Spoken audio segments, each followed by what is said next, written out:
Hey y'all, what is up YouTube? Sparky Marky Mark here, back to do a movie review for a certain film. This would be the film for John Carpenter's Assault on Precinct 13. And for many of those who do know or don't know about this film, is that it's supposedly a updated version to Howard Hawks's Rio Bravo, like an updated version, of course. But this is a bit of the yeah, it like all of Carpenter's films, as anyone know, but this is his feature film. His other project was Dark Star, and that was low budget. This is indeed low budget as well, $100,000. It got critical responses in Europe at the time, and the story is that in an isolated, soon-to-be closed down police station in L.A.,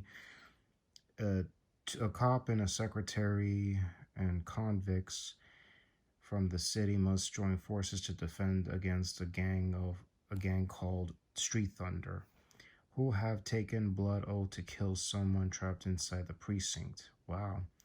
So this film stars Austin Stroker, Darwin Johnston, Laurie Zimmerman, and Charles Cyphers, and Nancy Loomis, or Nancy Keys, of course. So yeah, and this is indeed one of these films. And also, let's get on and take a look what's inside. No special cover arts whatsoever on some of these steel books, but you have the cover art closely to the poster art. Let me just take it out. It won't hurt a bit. Just take it out. See what it looks like. Yeah. So this is what it is, folks. This is what you're getting. Definitely close to the poster when the movie came out. When the film came out. Little coochie coo in my throat. Here's this one for the tagline. Gotta smoke. That's the character of Napoleon Wilson, played by Darwin Johnston. I mean Yostin, if I said his name right. Yeah, and of course, this is of course a white hot night of hate. So yeah, and it is indeed westerns, because he basically does western style movements, like in the city or an apocalyptic world, a town, or in this case Antarctic desert, which would be his future project in the 80s, The Thing. So yeah. And plus I have this DVD version I got like say 5 years ago, and I gotta say, this is indeed a fun film. Yeah, and you only get one special feature. You have it at the Egyptian Theater in 2002 with Austin Stoker and John Carpenter, talking about the film idea, how it came to him. I believe they were roommates at one point when they were filming, or they met each other at one point, and among other things. And the actors there is Frank Doubleday. He has a daughter named Caitlin Doubleday and Portia Doubleday. He plays the villain in this story, but he gets killed by one of the good guys in the film, one of the average civilian. And yeah, and also this was indeed a little bit easy or hard at times, believe it or not, folks. And with that, let's take a look at the special features and details of this movie. Of course, you have an audio commentary by writer/director, and I'm gonna assume composer John Carpenter, because he did the score for the film, or was it someone else who did the music? But I can guarantee you 10 to 1 it was John Carpenter's score. Yeah, it is. And also, you have another audio commentary by art director slash sound effects designer Tommy Lee Wallace, who happens to be best buds with John Carpenter. And you have the same feature that was on the DVD, which is the Carpenter and Stoker interview in the Egyptian Theater in 2002. And then you have Bishop Under Siege, an interview with Austin Stoker, and it's about a 7-minute and 45 feature. feature. It talks about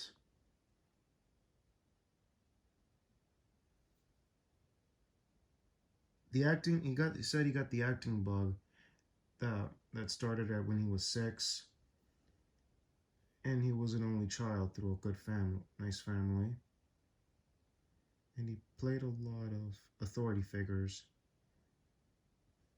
and also carpentry, and among what else, carpentry. And he would be glued to the screen watching movies, and he wanted to become an actor.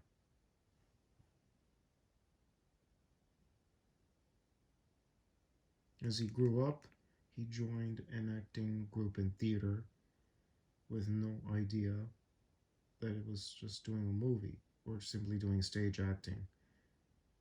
And with a group, and one thing led to another, and then went to acting class, went to the studio, and then going back looking at it, and then among other things, and then he got along with everyone great. And such and such. And of course, his fellow co-star Darwin, they worked in other things together, not in movies, but they worked in handyman or carpentry. And of course, set up the meeting with. They met at a cafe in Hollywood and talked about writing a film. And then he read the script for the film, and okay, he said, okay, let's just read it. And he played it very well, among other things. And other things occurred during production, and and he was in the service, by the way, growing up. I'm going to do movies, he says. And also, it is indeed over the years talking about the film, and then he also mentions that he's kept in touch with some people over the years, and he had to be playing authority figures, and he had to take the role seriously. And the whole place in the precinct was deserted. I'm talking 100% deserted. It was just the cast, the crew, and then when the cameras roll, they were by themselves. That's it. And the precinct was shut down, and they had to open it, and they had to clean it up to make it look like it was abandoned over the years.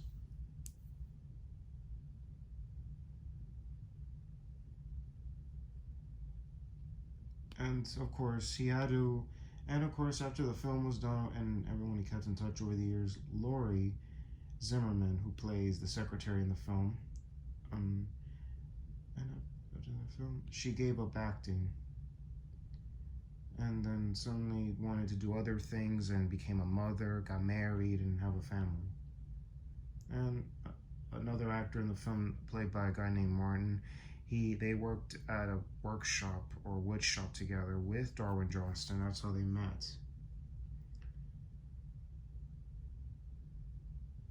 And what else?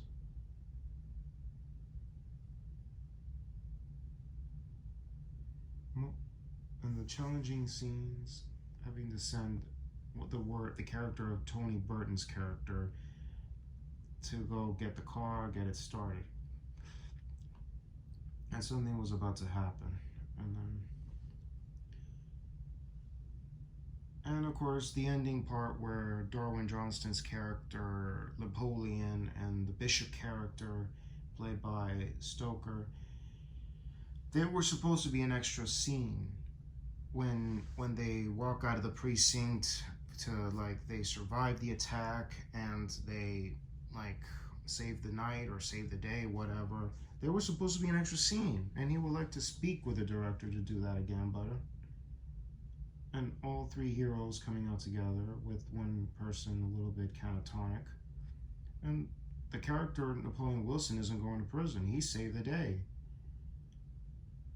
And over the years, it became popular with fans of John Carpenter movies, thriller movies, action movies, or perhaps in this case, the Western films. Even looking back at it now, he still recall having fun doing the film, then making the film. And it is indeed, he's doing fine with his life. And then, alrighty. And then the next interview is the sassy one. Let's see, the sassy one, an interview with Nancy Loomis. And it's about 12 minutes and 43 seconds. 43 seconds. And what else? Talking about, got into acting when the first part she played in a film, Littlest Angel, when she was about 7 at the time, and always trying to get American kids to play character roles, or among other things, in the garage, and really interested in doing it. And then acted on other things over the years, and growing up and had a major part in other projects. Then she moved to LA in the early 70s. She realized there was this whole art form that was unaware about, which was filming. As big film fans, she didn't know what was going on, and it was imagining to her at that point. And then USC, and she auditioned for student films, and then that's when she met Tommy Lee Wallace and John Carpenter.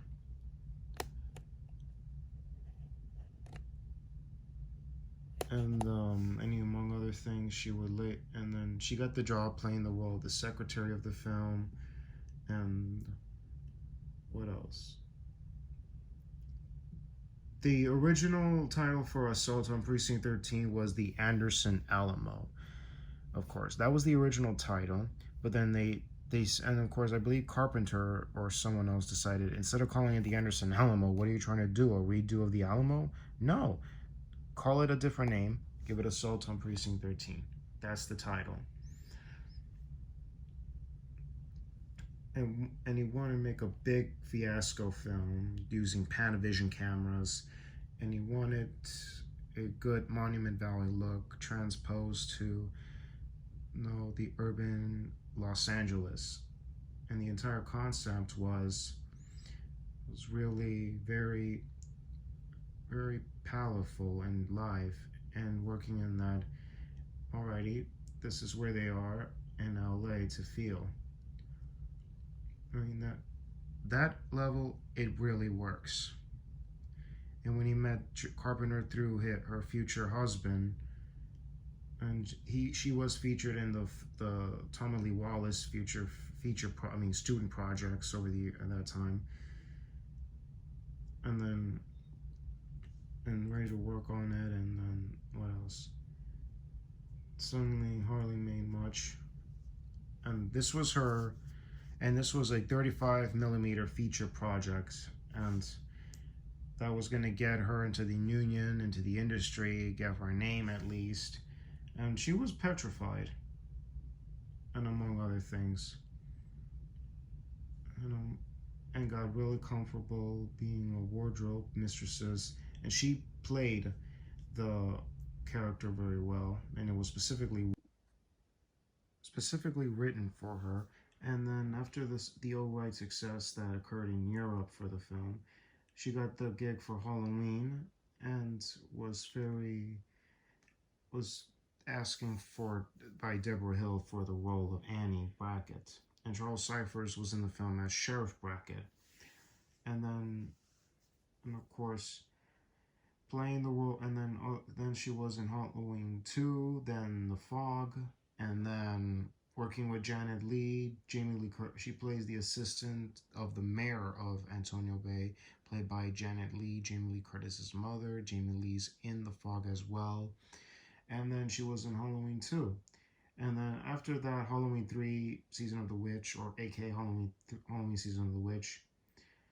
And then, of course, she was pregnant at the time when she did the film, so it was her last gig as an actress. And then over the years, and then since then, she became a mom and decided to do other things in life and become like a teacher in the world of acting instead. And then growing up with her, and then suddenly growing with her, seeing her kids grow up, asking her their mom what was it like doing these things, and then over the years meeting with fans of all these films that she had done, working with John Carpenter mostly, and her husband slash ex-husband Tommy Lee Wallace, and got interested working, and then since then she got pleased to like know she has fans from all over the world coming to her at conventions. So yeah, plus she encouraged her kids for acting, and of course now she's pleased she's seeing the whole fan base of the world about her characters. So yeah, tell me in the comments down below, do you like this film? Get your hands on the regular Blu-ray. This is only limited to 10,000. Those who have it, keep it. Maybe it'll meet one of the actors or actresses from the movie to sign it. But I'm careful with my steelbook, of course. So yeah, this is Spark and Mark and Mark. Y'all take care. God bless you. Catch you all in the next vid.